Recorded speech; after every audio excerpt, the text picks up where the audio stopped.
ஈரோட்டில் தனது நண்பருடன் நடந்து சென்று கொண்டிருந்த கல்லூரி மாணவரை அரிவாளால் வெட்டிய வழக்கில் 5 பேர் கொண்ட கும்பலை போலீசார் கைது செய்து சிறையில் அடைத்துள்ள சம்பவம் பரபரப்பை ஏற்படுத்தியுள்ளது. ஈரோடு பெரிய வலசு பகுதியை சேர்ந்த 17 வயது சிறுவன் +2 படிப்பை முடித்துவிட்டு கோவையில் உள்ள தனியார் கல்லூரி ஒன்றில் 1ஆம் ஆண்டு படித்து வருகிறார். நேற்று இரவு இந்த மாணவர் ஈரோடு ராதாகிருஷ்ணன் வீதியில் தனது நண்பருடன் நடந்து சென்று கொண்டிருந்தார்.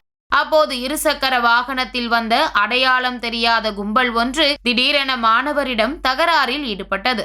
கண்ணிமைக்கும் நேரத்தில் அந்த கும்பல் தாங்கள் மறைத்து வைத்திருந்த அரிவாளால் மாணவரின் வலது மற்றும் இடது கைகளில் பயங்கரமாக வெட்டியது. இதனால் அதிர்ச்சி அடைந்த மாணவரும் அவரது நண்பரும் அலறி கூச்சலிட்டனர். சத்தம் கேட்டு அக்கம் பக்கத்தினர் ஓடி வருவதை கண்ட அந்த கும்பல் அங்கிருந்து தப்பி ஓடியது.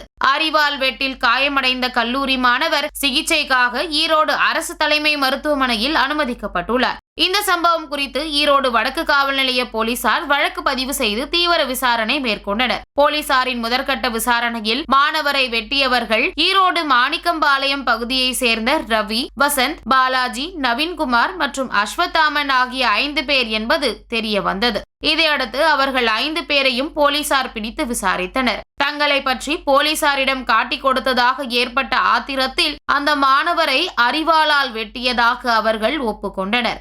இதனைத் தொடர்ந்து 5 பேரையும் கைது செய்த போலீசார் அவர்களை நீதிமன்றத்தில் ஆஜர்படுத்தி சிறையில் அடைத்தனர். கைது செய்யப்பட்ட இந்த 5 பேர் மீதும் ஏற்கனவே பல்வேறு குற்ற வழக்குகள் நிலுவையில் இருப்பது குறிப்பிடத்தக்கது.